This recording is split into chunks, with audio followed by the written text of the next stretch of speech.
السلام عليكم ورحمة الله تعالى وبركاته. الحمد لله رب العالمين والصلاة والسلام على أشرف رسول الله وعلى آله وصحبه أجمعين. أما بعد.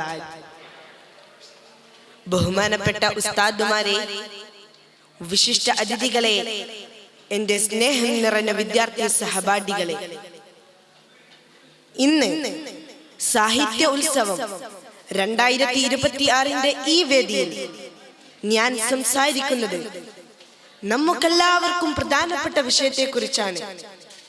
സാമൂഹിക പ്രശ്നങ്ങളെ നമ്മൾ വിദ്യാർത്ഥികൾ എങ്ങനെ നേരിടണം? നമ്മുടെ നാട് മുന്നോട്ട് പോകുമ്പോൾ ചില മോശശീലങ്ങളും കൂടുന്നുണ്ട്. കൂട്ടുകാരെ കളിയാക്കൽ, ലഹരി ഉപയോഗം, കള്ളങ്ങൾ പ്രചരിപ്പിക്കൽ, സ്നേഹമില്ലായ്മ എന്നിവയെല്ലാം ഈ കാലഘട്ടത്തിലെ ഏറ്റവും വലിയ പ്രശ്നങ്ങളാണ്.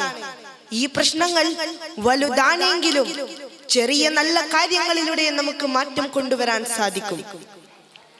അതാണ് ഈ സമയത്ത് വിശുദ്ധ ഖുർആൻ നമുക്ക് നൽകുന്ന ഒരു വലിയ സന്ദേശം. ഓർക്കാം, ഇന്നല്ലാഹ ലാ യുഗയ്യിറു മാ ബിഖൗമിൻ ഹത്താ യുഗയ്യിറു മാ ബിഅൻഫുസിഹിം. ഒരു ജനത സ്വന്തം മനസ്സിലുള്ളത് മാറ്റുന്നതുവരെ അല്ലാഹു തആല അവരുടെ അവസ്ഥയെ മാറ്റുകയില്ല. അതുകൊണ്ട് സമൂഹം മാറണമെങ്കിൽ മാറ്റം തുടങ്ങേണ്ടത് നമ്മൾ ഓരോരുത്തരിൽ നിന്നുമാണ്.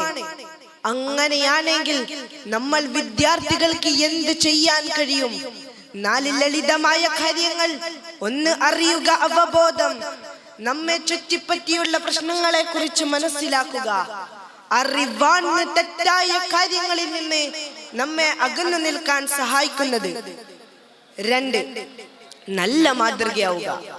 എല്ലാവരെയും ബഹുമാനിക്കുക, സത്യസന്ധത കാണിക്കുക, ദയയോടെ സംസാരിക്കുക. ഇങ്ങനെ നല്ല കാര്യങ്ങളിലൂടെ നമുക്ക് ഒരു നല്ല ലോകം ഉണ്ടാക്കാം.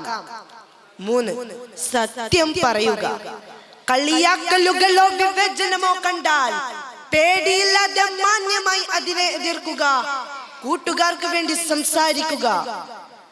4, ഒരുമിച്ച് നിൽക്കുക. നമ്മൾ ഒറ്റക്കല്ല, ഒരുമിച്ച് നിന്നാൽ വലിയ ശക്തിയാകും. ക്ലാസ് റൂമിലും സമൂഹത്തിലും നല്ല കാര്യങ്ങൾ ചെയ്യാൻ കൂട്ടായി പ്രവർത്തിക്കുക. സാഹിത്യ ഉത്സവം നാം പുതിയ കാര്യങ്ങൾ പഠിക്കുന്ന വേദിയാണ്.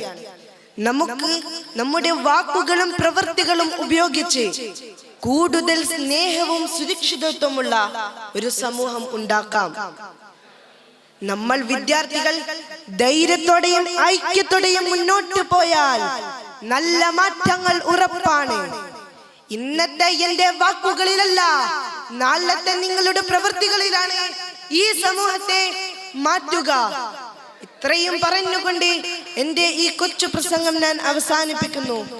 وآخر دعوانا أن الحمد لله رب العالمين. السلام عليكم ورحمة الله تعالى وبركاته.